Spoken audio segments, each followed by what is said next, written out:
Nos han enredado. Bienvenidos y bienvenidas al podcast de Desmo. Este es el 4º episodio y hoy estamos muy emocionados porque está con nosotros Francisco Villar, referente nacional, doctor en psicología.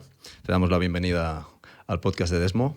Muchas gracias. Un placer estar con vosotros aquí. Francisco es psicólogo especialista en la prevención, sobre todo, del suicidio infanto-juvenil. Y bueno, hoy especialmente hablaremos de este libro que se llama Cómo las pantallas devoran a vuestros hijos, o nuestros hijos en este caso. Y tenemos muchísimas preguntas que hacerte en relación a ello.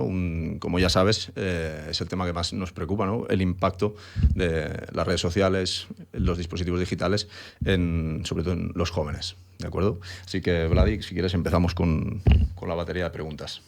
Pues vamos allá. Bienvenido.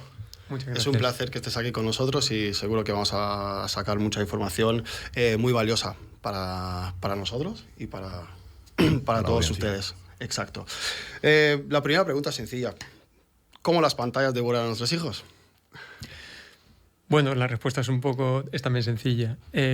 Básicamente nuestros hijos o la vida de nuestros hijos la podemos medir en el tiempo que ellos tienen para ella, y las pantallas lo que están haciendo básicamente es quedarse todo este tiempo. Es la materia prima de las tecnológicas, el tiempo y la atención pues, del ser humano. Claro, nuestros hijos tenemos la complejidad de que su tiempo es mucho más importante que el nuestro, porque nosotros al fin y al cabo ya utilizamos aquellos tiempos para nuestro desarrollo, para nuestras habilidades, y a partir de ahora ya vamos tirando en la vida. Claro, en este caso, el tiempo de ellos, ya sabéis, lo de los periodos sensibles, momentos especialmente sensibles para poder adquirir habilidades, si ese tiempo no se lo permitimos para lo que lo tienen que hacer, a partir de ahí pues empiezan a tener pues eso, ¿no? Este robo, esta falta, esto que se los han comido en algo. Sí, lanzo yo. Hay una pregunta que te queremos hacer, sobre todo al inicio del libro. Mencionas que el agua del arroyo está contaminada. ¿Nos podrías contar un poco más sobre ello, por favor? Sí, básicamente es eso, ¿eh? O sea, nosotros le hemos puesto un cambio de nutrientes a nuestros hijos. Lo que antes lo intentábamos nutrir con la vida, ahora lo intentamos nutrir a través de una pantalla. Y este cambio de nutrientes, pues claro, pues todo lo que le viene de la pantalla pues tiene unos riesgos añadidos y tiene unas carencias determinadas. Hace mucho tiempo que hay mucha gente que está pensando que esto no va del todo bien, que los riesgos que decían que había ya se están convirtiendo en evidencias y que esto está complicado, pero nadie lo quiere decir. Entonces, todos sabemos que hay algo de contaminación, pero nadie le quiere acabar de poner. Hay mucha gente que lo sabe, lo disimulamos. Mientras que nos pensamos si está contaminada o no está contaminada, ellos siguen bebiendo. O sea, que sería un poco como la parte esta de decir, ostras, si sabemos que esto está mal, ¿por qué no lo paramos? No, es que es el arroyo que viene. Bueno, ya, pero es que hay otros que le dan de beber de otros arroyos. O sea, que básicamente es un poco la idea de que nos han enredado, esto está lleno de problemas y dificultades, lo sabemos todos, pero no sabemos cómo le seguimos dando. ¿Sería atrevido entonces decir, padres, políticos, expertos, tutores, somos culpables? No, somos solución. Todos estos que he mencionado somos la solución. No lo sabíamos, o sea, todos pensábamos que esto iba a ser fantástico porque de hecho nos habían dicho que iba a ser fantástico. Claro, es fácil pensar que esto va a ser fantástico cuando nosotros en nuestra vida adulta lo utilizamos y le encontramos muchas utilidades. Tú dices, hombre, si una herramienta es útil para la vida adulta, ¿por qué no lo va a ser para la infancia? Pues básicamente porque las mejores herramientas de la vida adulta son un peligro en la infancia. O sea, ahí está precisamente su potencial. Entonces nosotros inventamos el vehículo y fantástico, nos cambió el mundo. De la bicicleta, del burro, del tal, al coche. Nos cambió el mundo y se ha quedado cambiado, no ha rectificado. Pero claro, los niños se mataban. Así que tuvimos que decirles, oye, que esto, que es una pasada que ha cambiado el mundo, todavía vosotros no estáis preparados para hacerlo. Todo esto no lo sabíamos hace un tiempo. Había quien lo sospechaba. Hay gente muy sagaz, muy instruida y muy teórica que te dice, hombre, a ver, nosotros tenemos al niño que tiene que hacer una serie de cosas para adquirir todas estas habilidades para enfrentar la vida. Hombre, si se las interrumpes, a lo mejor no. Aquello de decir, hombre, al niño sano no lo toques, ¿no? Al niño sano haz algo para mejorarle en algo, pero si está sano, no puedes hacer intervenciones. Habían ya muchos que como que se lanzaron, pero claro, les llamaban alarmistas, tecnófobos, no sé, los trataron fatal a los pobres, yo no sé lo que hicieron. Pero resulta que ahora tenemos la mala suerte que tenían razón. Hemos tenido la mala suerte todos de que tenían razón.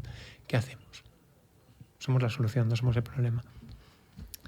Hay una oración que dice así: las pantallas no son peligrosas de per se o de por sí. ¿Qué piensas de esta frase? Pienso que ni siquiera, porque yo lo que tengo es mucha admiración por toda la gente, por el marketing, por la publicidad, por toda esta gente de que hay una empresa que genera un producto y dice, bueno, ahora tengo que convencer a la población de que este producto es imprescindible para ellos. Y a partir de ahí, en lugar de irme a la ciencia para demostrar evidencia de que esto va a ser bueno para ellos, me voy directamente a los publicistas para que me lo hagan llegar. Y esto lo hacen, claro. Yo, como a ellos los tengo en tan alta estima porque han conseguido cambiarnos la forma de ver el mundo, pues pensaba que podían ser un poco más originales. ¿Qué pienso de esta? Que desde el momento en el que se asoció a la Asociación del Rifle de Estados Unidos, las armas no son peligrosas per se, solo es el uso que se haga de ellas. Dices, bueno, ya, pero en los países que tienen las armas per se por allí, las personas hacen cosas que aquí, que no la tienen, no las hacen. Así que, por una parte, respeto a los publicistas, por otra parte, me parece una idea como, no sé, casi grosera, ¿no? Porque una pantalla apagada en un cajón no hace nada, pero es que nadie la coge. Entonces, no, es que tú tienes una pantalla que depende para lo que lo uses ya, pero tú a tu hijo le das una pantalla con un cuadro de Excel y esa pantalla se queda sin batería en un rincón de la casa. O sea, la pantalla y su uso y lo que se hace con ella es indivisible. Una, dos... Hasta los de las armas tienen más razón. Tú tienes un arma ahí y está ahí. O sea, nadie te está viniendo a decirte, oye, mata gente, ni... Pero es que eso es una puerta de entrada a ti. Eso de que tú lo utilizas, todo el mundo lo pone en entredicho porque los adultos no se sienten capaces de manejarlo. Todo el mundo ve más capítulos de la serie de los que quería. Todo el mundo está muchas más horas de lo que quiere. Te llegan anzuelos de, tú hace 8 años, y sales tú con tu hijo tal y... pero yo no he perdido esto. O sea, ¿para qué entre? O sea, de alguna manera es una forma en la que ellos nos usan a nosotros, por decirlo de una manera. Así que esto de que las pantallas no son el riesgo por sí, pues ponla ahí de adorno y no será un riesgo, pero en el momento que la enciendes, la vida se apaga. Muy interesante esto que comentas. Quiero retroceder un poquito hacia atrás y te quiero preguntar algo. ¿Nos hemos enganchado más a los dispositivos digitales, a las redes sociales debido a la pandemia? La pandemia nos dijeron que iba a ser una oportunidad para ellos. O sea, todo el mundo de las tecnológicas estaban súper ilusionados con la pandemia porque lo vieron como una oportunidad. Entonces llegaron y dijeron, bueno, nosotros estamos incorporando, estamos entrando cada vez más en la vida de de las personas. Fíjate que todo esto hace, pues no sé, cuando empezó todo esto, directamente la recomendación de la Organización Mundial de la Salud era, oye, no le deis esto a vuestros hijos antes de 16 años. O sea, ni se os ocurra. De 16 años. Aquí se establecieron los 12, en Estados Unidos se establecieron los 9, en algunas partes de Latinoamérica los 6 años, en algunas partes del norte de Europa con 3 años ya los niños tienen su dispositivo móvil. O sea, ¿no? Entonces tú decías, ostras, es que hace 10 años el 50% de la población menor de 16 años tenía un teléfono móvil. El 50%. Tú dices, bueno, es que hace 10 años no teníamos conciencia, nos pasamos un poquito por alto a recomendación de la OMS, ya iremos tomando conciencia y seguro que cada vez pues son menos los chicos que lo tienen. Ha ido justo al revés. O sea, cada vez son más los chicos que lo tienen y a edad más temprana. Porque aquí ahora ya no son los 12 años del cambio a la ESO, ahora ya son casi los 9 de la comunión. Esto lo han conseguido ellos, o sea, poco a poco. Claro, ¿qué consiguieron en la pandemia? Una aceleración para poder... entrar más, para poder como adelantar y acelerar, para que viéramos los beneficios que tenía. Claro, yo, si me preguntas cómo fue la pandemia, porque ya no sabes qué pensar, ¿no? ¿Fue realmente una oportunidad para ellos o ha sido una oportunidad para nosotros? Porque yo recuerdo muchas veces, pues la rana aquella, ¿no? Que la meten ahí, le ponen el agua a calentar y como va subiendo la temperatura del agua tan a poquito, se ha cocido y no se ha ni intentado escapar. ¿Qué nos pasó? Que nos está pasando exactamente lo mismo. Nosotros las consecuencias de la digitalización no las vemos a partir de la pandemia. Nosotros ya estaban publicaciones en 2015 de la afectación y de la relación que tenía directamente en el bienestar de los adolescentes, toda la incorporación esta de la fantástica entrada de Instagram 2010, el Instagram que se transformó en 2012 y como todo esto, esta pérdida de oportunidades iba deteriorándoles a ellos. ¿Qué ha pasado en la pandemia? Hicieron un acelerón. ¿Y qué pasó? Pues que subió la temperatura muy fuertemente. Parece como que también de alguna forma nos ha servido para despertar.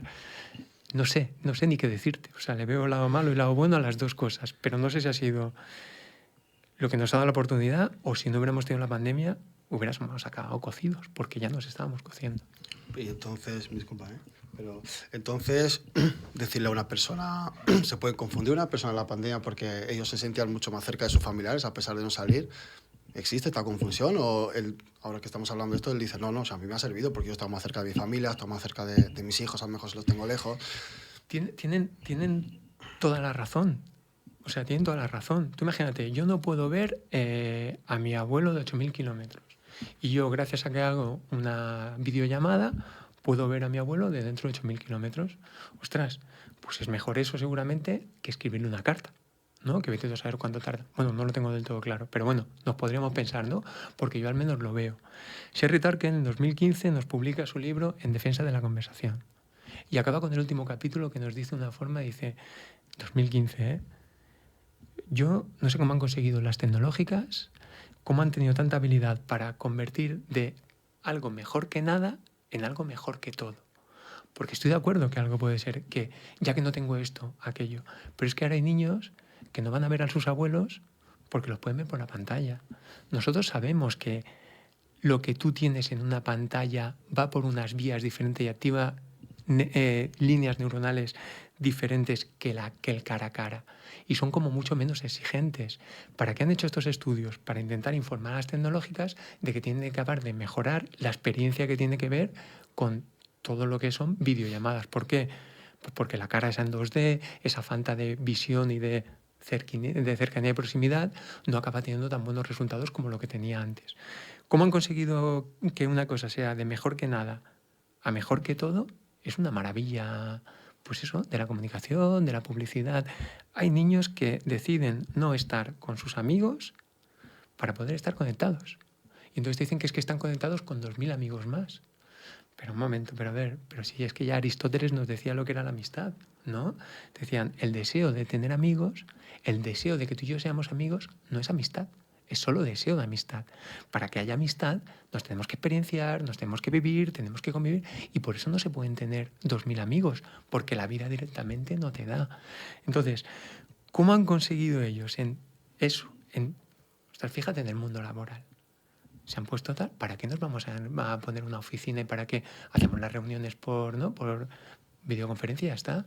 Y que se han encontrado que la gente al final acaba perdiendo la sensación de pertenencia, que se resuelve mucho más rápido una situación en un café tomándotela con un compañero tuyo de trabajo que en 40.000 mails, y han hecho volver a la gente a las oficinas.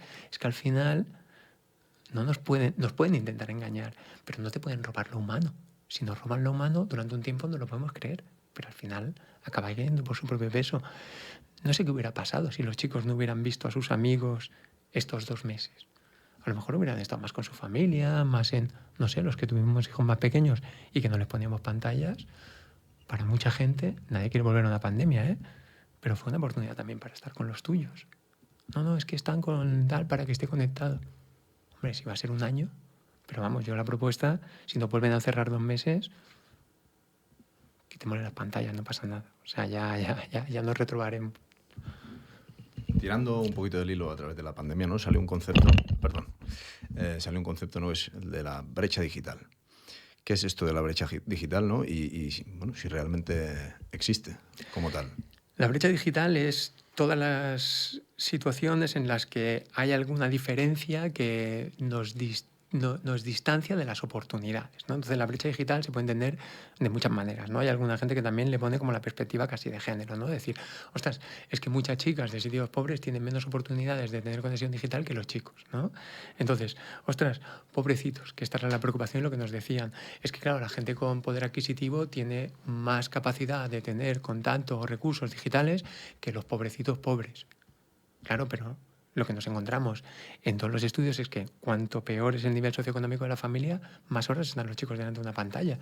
O sea, yo no sé si es que se sentían como una amenaza, decir, hombre, si la gente que tenía recursos, están sus hijos perdiendo habilidades y capacidades en una pantalla, que los pobres no aprovechen esta oportunidad y vengan ahora a ser más listos que nosotros, ¿sabes? O sea, es que la verdad es que sorprendente. O sea, dale esto malo también a los pobres, sobre todo a los pobres. La brecha digital es inversa. Cuanto menor nivel socioeconómico tiene una familia, más horas de exposición a pantalla tienen sus hijos. Cuando menor nivel socioeconómico tiene una familia, mayor es la valoración de los padres de lo positivo que son, por ejemplo, herramientas educativas a través de una pantalla. La gente con menos estudios, los hijos de chicos con menos estudios tienen Estados Unidos, que hacen todo esto también, que te ponen pues blacks, ¿no? Hispanos, blacks. Entonces, los negros son los que más exposición tienen, los hispanos los segundo que más, y los blancos los que menos exposición tienen a pantallas.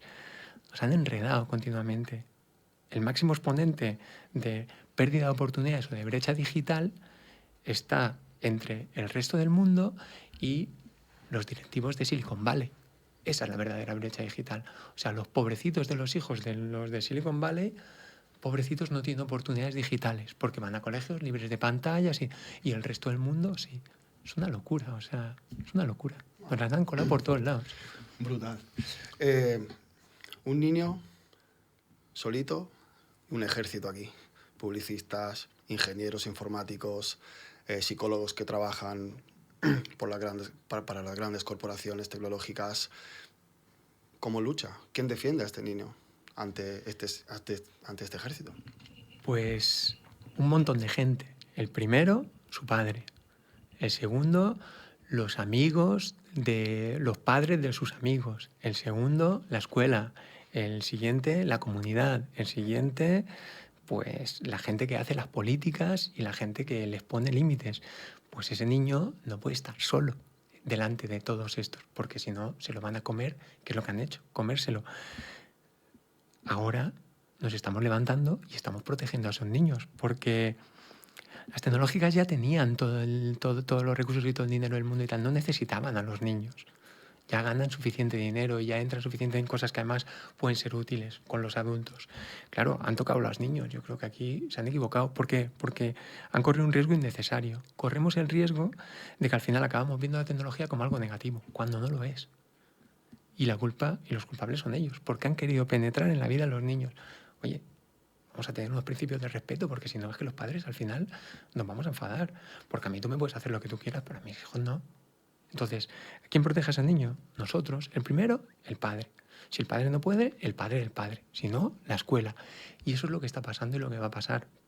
Pero tú tienes que defender a tu niño cuando eres consciente que lo que le está pasando es un riesgo o que lo que le están haciendo es malo. Primero tuvimos que despertarnos y el primer despertar fue, ostras, no me digas, pero no era bueno, porque tú a tu hijo lo que le estabas dando eran recursos. Lo que le estabas dando era una oportunidad para que estuviera en el mundo de mañana. Lo que estabas dando era... O sea, tú no creías que estabas perjudicando a tu hijo. Tú estabas en el convencimiento de que le estabas haciendo un favor. La gente... Hay mucha gente hoy en día que sí que le compra un móvil a su hijo con todo el dolor de su corazón, sabiendo que no lo tendría que hacer porque es un riesgo para su hijo. Pero todavía hay gente que lo hace con toda la ilusión. O sea, que hacen hasta ahorro y tal para poder darle a su hijo la oportunidad de que no se sienta tan pobre, de que no se sienta... O sea, es que es una barbaridad cómo nos han cambiado el concepto. ¿Quién protege a esos niños? Los de siempre. Su tribu, su comunidad, su familia. Entre todos los vamos a proteger. Y estamos en ello. Estamos preparados realmente porque yo lo que veo es que la sociedad está muy entretenida. Incluso a veces los padres, al ser el primer entorno de influencia, somos los primeros, yo también, somos los primeros que estamos con estos dispositivos. ¿Cómo le voy a decir yo al niño que son malos si el niño me ve a mí haciéndolo? Pues muy fácil, porque tú eres padre. Y como eres padre, eres orgulloso. Y como eres orgulloso, a ti no te tiene que desacreditar y decir nadie lo que tú puedes decir o no puedes decir o lo que tú puedes aspirar y querer para tu hijo. Y eso es súper importante, porque nosotros teníamos un ejemplo muy claro hace no tantos años. Y es que la mayoría de nuestros padres, con 12 años, se habían encontrado con imágenes de virilidad de aquella época, de libertad, con un cowboy montado en un caballo, y tú te parecía que fumar era una especie como de signo de ser mayor, de ser... Con todas estas fantasías, con la promoción de la Fórmula 1, tú con 12 años, inmaduro, tomabas una decisión y empezabas a fumar. A partir de que tú empezabas a fumar, la nicotina y la adicción hacía el resto de su trabajo. Claro, que tú empiezas a fumar con 12 años, con 30 años intentes dejarlo, con 32 intentes dejarlo, con 35 intentes dejarlo y veas lo difícil que es y hasta arriba que estás tú de la adicción y que tú desees que tu hijo no caiga en esas redes y que alguien te diga, ¿cómo le vas a decir eso a tu hijo? Si tú fumas, es como una barbaridad. O sea, normalmente la gente que ha pasado por una experiencia los solemos tener como referentes de superación de esa experiencia. ¿Lo haya superado o no? Resulta que aquí, porque yo tengo un teléfono en la mano y yo noto la adicción que me tiene, noto que no le puedo poner límites al trabajo y que le estoy robando tiempo a mi hijo, ni siquiera puedo desear, sabiendo que él es vulnerable en su edad, que mi hijo no lo tenga. ¿Pero qué es esto? O sea, sí, o sea, a mí no me vas a decir tú, aunque yo use mucho el móvil, que no quiera algo bueno para mi hijo, porque yo soy consciente de que yo me estoy pasando. Ya lo haré, ya me arreglaré, pero yo veo el potencial adictivo que él tiene. ¿Cómo voy a dejar a mi hijo? Siempre queremos proteger a los nuestros y aspiramos a que ellos, pues eso, tengan una vida más libre de la que hemos tenido nosotros. Por eso te decía al principio, que se me coman a mí el tiempo, vale, pero el de mi hijo es sagrado. Es sagrado. Y ese es el que yo tengo que defender. Sea yo como sea. Sea yo como sea. Entonces, aunque yo sea una persona poco respetable, una especie como de... Ostras, el deseo de que mi hijo sí que lo sea, sí que lo tengo que tener. Tenemos deberes, entonces. Siempre los hemos tenido. Hemos hecho un compromiso. Nosotros hemos decidido ser padres. Y cuando tú decides ser padre, tú sabes que agárrate porque tienes faena. Porque en la educación es muy fácil de los hijos. Si sabes la clave y la piedra filosofal. Hombre, si te engañan, no. Pero si tú sabes la verdad, es muy fácil ser padre. Y es que educar es cansado. Ya está. O sea, solo con eso ya lo tienes todo hecho. ¿Qué nos pasa? Que empezamos ahí como con el hijo, contando, nos vemos en y dices, es que no puedes ser tan cansado, seguro que estoy haciendo mal. Y te pones a buscar, como yo qué sé, pues, yo qué sé, a alguien de Instagram que te diga, a ver, algún consejo para hacer algo. Que no tiene secreto, que es cansado. Pero la verdad de que educar es cansado va acompañada de la otra verdad. Y es que es la mejor inversión de energía que puedes hacer en tu vida. Porque todo te va a repercutir. Sabiendo que la educación es cansada, si yo estoy acompañando a mis hijos en su evolución y en su crecimiento y yo estoy descansado, algo no cuadra. Si es bueno para ti, cuidado, porque seguramente no sea bueno para él. Entonces, si tú quieres tener a tu hijo tranquilo, tienes que decir, pero a ver, es un niño, movimientos vida, inquietudes vida, y así es quedará quieto cuando tenga 20 años, pero un niño quieto. Es que esto es una especie como de, ¿cómo le vas a robar esa oportunidad al niño? Entonces, educar es cansado, ya está, lo asumimos y para adelante, Es el compromiso que tenemos con ellos. ¿Qué te crees, que no fuimos nosotros tremendos, nuestros padres, o qué? ¿O es que estaban muy descansados? Buena combinación, niños movidos, padres cansados. No, niños, padres cansados. Porque si no movidos igual, porque te preguntará verbalmente, si no te hará, pero es un reto educar. Y ya está bien, insisto, porque es que es la mejor inversión que puedes hacer para ti, para la calma de él y para la calma de ellos. Tú me dices a mí, hombre, ya, pero es que mira que la pataleta que tiene el niño, le pongo la pantallita delante y se desconecta la pataleta. Hombre, no me digas que eso no es un premio. Si tú ves que eso está funcionando, la tentación de usarlo es alta. He escuchado esta frase, bendito móvil. Joder, claro, es que tú imagínate que tienes ahí para un apagado. O sea, le doy pam y lo apago. Pero claro, tú tienes un niño. ¿Qué sabemos ahora? Es verdad que no todo el mundo tenemos acceso a todos los artículos y tal. Pero nosotros, ¿qué sabemos? Si la parte teórica de si esto es descansado para ti puede ser malo para él, o seguramente sea malo para él, si se te olvida esto, pues bueno, te puedes ir a la ciencia. ¿Qué nos dice la ciencia? Los padres que utilizan el teléfono móvil para calmar las reacciones emocionales de sus hijos están incapacitando a esos niños para gestionar ellos mismos sus emociones en el presente y en el futuro. Así que vas a tener a chavales disregulados. Si los niños en todos esos procesos de regulación van adquiriendo habilidades propias de regularse, a partir de los 8 años que ya hay un cambio de niño, podrán regularse muchísimo mejor y irán siguiendo. Si yo no tengo esas habilidades, si yo no tengo tolerancia a la frustración, si no tengo tolerancia a la espera, si no puedo regular las emociones, la adolescencia es dura, pero sin habilidades, muchísimo más dura. Si tú piensas en el adolescente, en la adolescencia, hay una pedagoga amiga mía que siempre me dice, es que vas 15 años tarde. O sea, toda la oportunidad que tiene tu hijo es inversión de futuro. haces estudios a seguimiento, ves que los padres que utilizan el móvil para distraer al niño y para gestionar las rabietas están incapacitándolo. ¿Qué quiere decir esto? Agárrate luego. Porque ¿cómo lo haces? Si le quitas tú la capacidad. Bueno, pues luego le tenemos un taller de gestión emocional, ¿vale? Pero ¿y qué tal si no lo rompes? ¿No? Porque los niños, en el 98% de los casos, con no torcerlos vale. De hecho, hay una parte de los casos que aunque los intentan torcer, no los tuercen tampoco. Y hay algunos que es verdad que hagas lo que hagas, pues hay veces que te ponen en entredicho. Pero con no torcerlos vale, o sea, con no hacerles daño tendríamos suficiente. No lo olvidemos, eran niños sanos. Eran niños sanos. Y nosotros le hemos metido una cosa a los niños sanos. Entonces, entiendo que cuando van llegando a esta adolescencia, tal como mencionas, se va incrementando una sensación de malestar en estos jóvenes. Podemos decir que es causa única el impacto de las redes sociales y los dispositivos móviles en este malestar que presentan. No, hombre, no puede ser causa única. Lo que es una causa muy complicada porque además ataca por dos vías. O sea, tú fíjate, o sea, nosotros teníamos una tolerancia a la frustración bastante trabajada porque nuestros padres no tenían tantos recursos. Entonces, la estrategia que tenían nuestros padres para llevarnos a un restaurante era una bolsa con 2 colores y 2 juguetes. Y aguantábamos media hora. Y a partir de ahí, a saltar y a no sé qué, no sé cuánto. O sea que, pero todo esto era, teníamos que aguantar una cola y teníamos que aguantar una cola. Y teníamos que hacer un trayecto en coche y ¿cuánto queda? ¿Cuánto queda? Llegar, ¿cuánto queda? Llegar, ¿cuánto queda? Llegar. Oportunidades ecológicas de trabajo, de la frustración, de las habilidades, de cuando ya te encontrabas en la adolescencia, que la cosa se pone más exigente, porque lo que le pasa a la adolescencia es que se pone todo más exigente, todas esas habilidades que tú habías ido trabajando de pequeño, las pones. Si yo voy vacío de habilidades, lo tenemos mal, solo si fuera igual. Pero es que además no es igual la adolescencia, porque receta para el bullying, para los acosadores de nuestra época, correr más que tu acosador, acercarte a un adulto y casa era salvens. ¿Qué haces ahora? O sea, ¿qué haces ahora? ¿Dónde se esconden los chavales?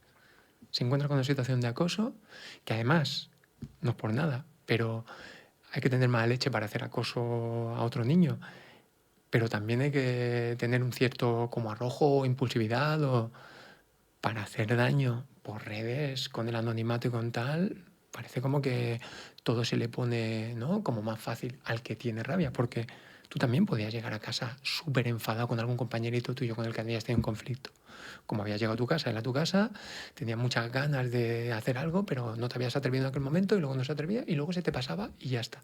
Tú imagínate que llegas a tu casa y tienes la oportunidad de hacerle daño. Pues es que a lo mejor la haces. ¿Por qué? ¿Porque eres un malvado? No, porque eres un niño, todavía no tienes el desarrollo moral adecuado y todavía no sabes las consecuencias de lo que estás haciendo. En Estados Unidos, ya sé que voy a poner un ejemplo que puede ser complicado y además no se he quemado a mí con las armas, pero han habido hace poco 2 sentencias, ¿no?, porque los padres le habían comprado el arma al niño con la que había hecho la matanza, ¿no? O sea, si es que si tú le das un arma a un niño, el niño sigue siendo inimputable. ¿Pero qué haces dándole un arma a un niño? Si tú le das un teléfono móvil a un niño, saltándote las recomendaciones de la Organización Mundial de la Salud por debajo de los 16 años, con 8 años, con 9 años, y ese niño tiene las habilidades técnicas sobradas para poder hacer un acoso a otro niño, el acoso a ese niño, ¿quién se lo ha hecho? ¿Sí? O sea, que tenemos también que ser serios con esto. ¿Qué te quiero decir con esto? Por una parte, vaciado de habilidades y por otra parte, una cosa mucho más feroz. Las influencias de las niñas podían venirle de las peliculitas de Disney, de las pocas que veían. Pero la presión estética sobre las chicas hoy en día es una locura. Y encima nos parece gracioso porque están ahí haciendo el agosto los de las cremas faciales para niñas de 9 años y siguen comprándose a los padres. Y entonces decimos, no, es que es su forma de... es que es su interés, es que es una barbaridad. Es una barbaridad lo que les estamos haciendo a los adolescentes. La tiranía de la felicidad... Ellos estaban liberados. Yo en la adolescencia mía no tenía una tiranía. A mí no me decían que tenía que ser feliz o... Ya entendían. Además es que me decían, es que estás en la edad del pavo, no me hacían ni caso. Que eso te daba rabia y decías, joder, es que... Pero yo quiero ser tomado en serio. Y dice, bueno, cuando crezcas ya serás tomado en serio. Entonces tenías ganas de crecer. Pero lo que le estamos haciendo hoy en día es una locura. Es una locura. Entonces tienen menores habilidades para enfrentar la vida y más situaciones o una vida mucho más complicada que puede salir mal. Muchos padres dicen conocer a sus hijos, pero si digo que un algoritmo de TikTok conoce mejor a tu hijo que tú? ¿Estoy en lo cierto? Claro, pero es que el algoritmo de TikTok te conoce a ti mismo mejor que tú, ¿sabes? O sea, porque sabe cómo estás reaccionando ante diferentes estímulos y tienes lo confesable, lo inconfesable y lo no. O sea, al final, lo que a ti te gusta o no te gusta. El problema que tenemos con eso que es que ellos no van al conocimiento de tu hijo. Es que ellos están impactando en cómo es tu hijo. O sea, te están prácticamente como... Están cambiando. Están diseñando a tu hijo, sí, porque depende de lo que esté expuesto tu hijo, pues irá para una parte o irá para otra.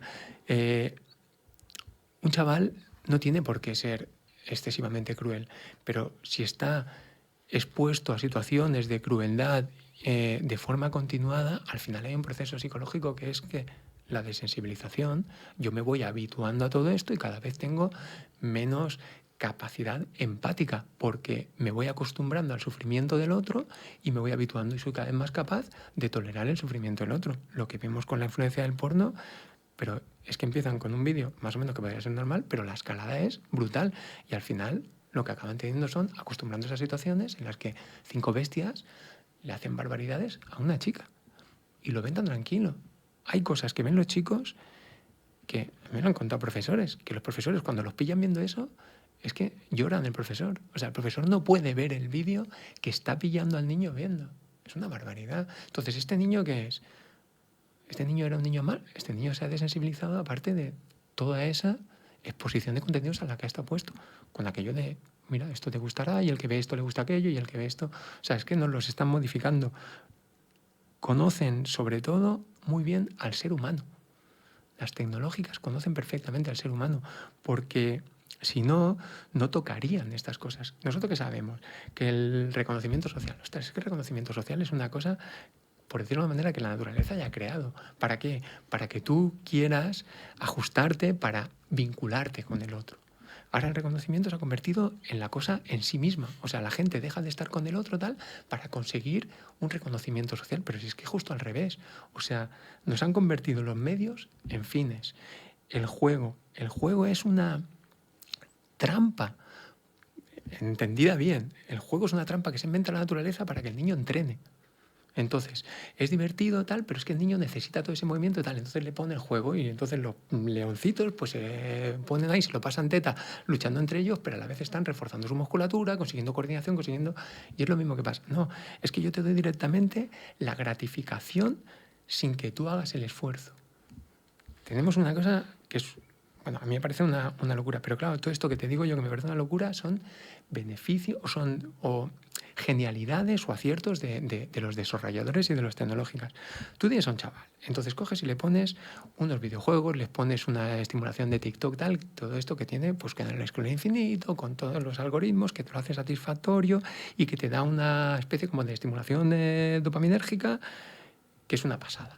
Que es una pasada, tan pasada que hay algunos que estudian de neuroimagen cuál es el efecto de 2 horas de TikTok y te lo compara con una raya y poco de cocaína, ¿no? O sea, que te hacen de cosas estas provocadoras, ¿no? Porque el sistema dopaminérgico responde como tal. Tú tienes a un chaval que le estás dando un suministro de dopamina directo sin ningún tipo de esfuerzo, sin ningún tipo de tal. Entonces tú le dices, no, es que te voy a poner una cosa alternativa. Tienes que probar a hacer otras cosas y hacer otra. Ya, pero es que todo va a ser insatisfactorio. Porque ¿cómo consigues que este chaval lea? Enfrentándolo a la satisfacción de un videojuego, tú quieres conseguir que este chaval lea. Ese chaval no va a leer nunca. Tú dices, bueno, pues es que hasta que no leas un poco no te voy a dejar jugar otra media hora de videojuego.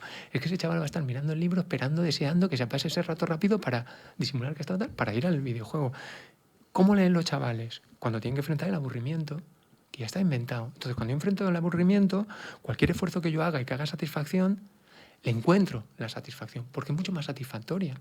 Pero si ya partimos de la base de que yo te estoy dando algo satisfactorio gratuito, es que al final, ya sabéis, la ratita de Skinner, es que no se movía de allá. O sea, moría, no iba ni a comer, seguía dando la palanquita, porque si le doy... Entonces le estamos haciendo trampas a la naturaleza a base de conocerla mucho y de conocerla muy bien, porque hay que conocer muy bien al ser humano para poder enredarnos como nos han enredado. Entonces podemos decir que estamos hablando de una demencia digital ahora mismo en la cual están inmersos nuestros jóvenes. La demencia digital es un concepto... O incluso los adultos también. Sí, no, porque claro, el adulto... Claro, aquí hay Aquí hay una diferencia también que tenemos que entender, ¿no? Que es fundamental, ¿no? Por ejemplo, pasa también con la oftalmología, ¿no? La miopía es una enfermedad de niños, no es una enfermedad de adultos. O sea, tú de repente no te quedas miope si empiezas a tocar una pantalla con 21 años, pues tener algo de... Pero la miopía es un problema de la infancia. ¿Por qué? Porque es en el momento que se está desarrollando. Entonces, como el momento de la infancia y la adolescencia es el momento que tú estás cargando las pilas, que tú estás haciendo la reserva cognitiva, que tú estás cargando tu cerebro de circuitería para enfrentar el resto de la vida, la demencia digital, uno de estos que tan mal lo trataron hace Spitzer en 2013.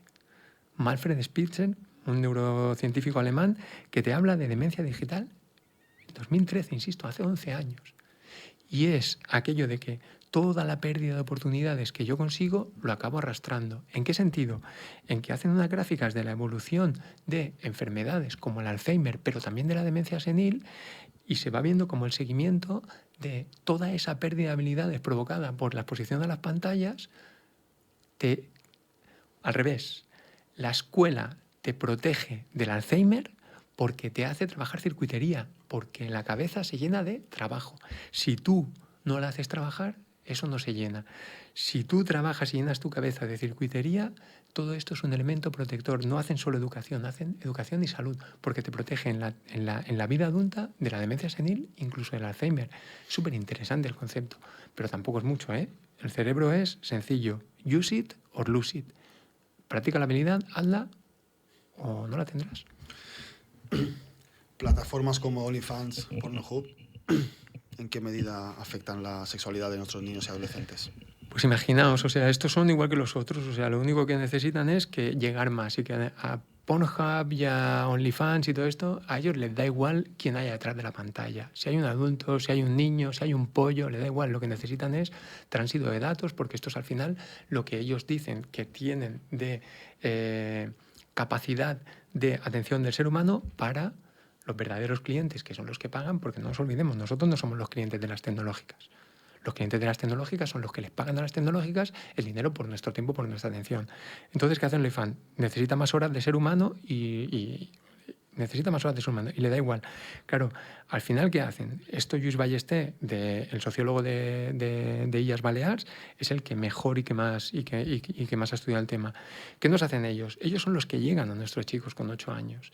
Ellos consiguen llegar a los niños de 8 años. Con 8 años el 20% de los chavales ya está expuesto al porno, no porque lo haya buscado, sino porque le ha salido y se lo ha encontrado. Un chaval viendo pornografía desde los 8 años... ¿Cómo le puede eso impactar en su desarrollo sexoafectivo?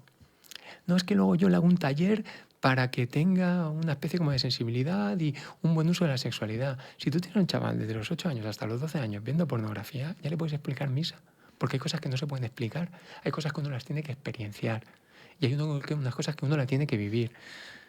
¿Qué les ha pasado a los adolescentes? Primer elemento, cosas que describen los estudios. Menos relaciones sexuales que nunca. O sea, que tú dices, ¿pero cómo puede ser? Pero no estamos en el momento como de la libertad y tal. Tienen menos relaciones sexuales. Tienen relaciones sexuales mucho menos satisfactorias. Tienen muchísimo más miedos a la hora de enfrentar una relación sexual, porque además tienen el miedo a luego la valoración que les puedan hacer. Y entonces hay una especie como de uso de Viagras y eso, que dirías tú, bueno, es que tiene 50 años. No, no, es que no tiene 50 años, es que hay uso de Viagras en chavales de 15, 17, 17 años.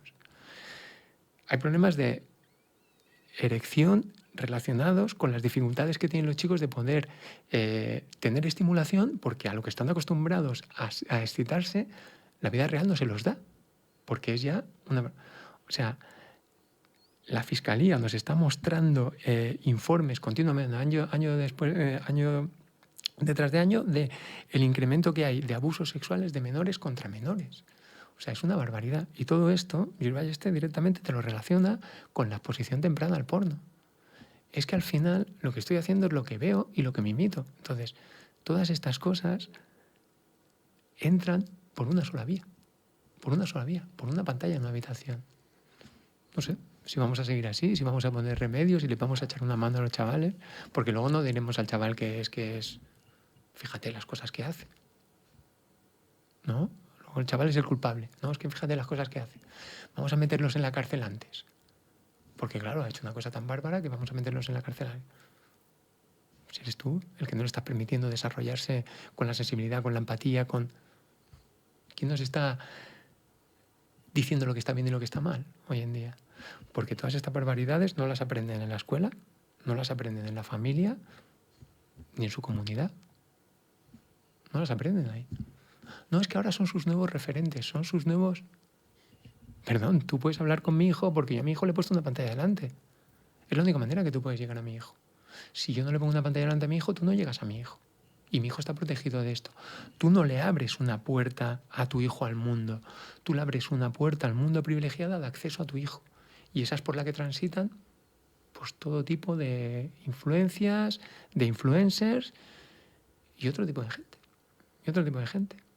Porque claro, ya me dirás tú, ¿cuándo han tenido los pederastas tanto acceso a chavales como hoy en día? Están de enhorabuena. Están de enhorabuena. Les ha venido, vamos... Es que además es que directamente los contenidos de pornografía infantil, buena parte de los contenidos los producen los propios chicos. O sea, los propios chicos. Es una barbaridad. O sea, le vas a abrir las puertas a esta gente de tu hijo en tu habitación.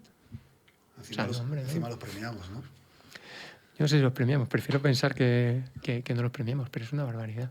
Es una barbaridad lo que les estamos haciendo. La habitación de tu hijo es sagrada. O sea, es el espacio de pensar, es el espacio de leer, es el espacio de, no sé, de masturbarse, pero con su imaginación. No de que tenga una puerta ahí abierta para alguien. O sea, eso tiene que estar... No sé. Hay una oración que nos llama muchísimo la atención y es: si el producto es gratis, el producto eres tú. Sí. ¿Qué quiere decir esto? Bueno, a mí me gusta la expresión, pero lo que te digo, ¿no? Pues, o sea, yo leí El valor de la atención de Ari y me llamó bastante la atención. Entonces él decía, como hacía un planteamiento, como decir, no, pero es que las empresas normalmente cuidan su producto, ¿no? Entonces lo cuidan, porque lo quieren hacer atractivo, lo quieren hacer... Entonces tampoco nosotros somos el producto, ¿no? Y él te pone la imagen en la cabeza como de un elefante, ¿no? Entonces el producto de un comerciante de marfil lo que es los colmillos del elefante y le importa bien poco lo que quede del elefante. Tú ves ahí un pellejo allí secado tal, muerto y tal, porque le han extraído lo que ellos quieren. Entonces, claro, el producto de ellos base es el tiempo y la atención de las personas y eso es lo que ellos transforman en dinero. Pero es que te vacían de ello, pero le importa bien poco lo que quede allí y lo que quede detrás. O sea que no sé bien si somos nosotros el producto o nos extraen el producto, nos dejan como nos dejen y la cuestión es que yo creo que nada tenemos tan preciado como nuestro tiempo.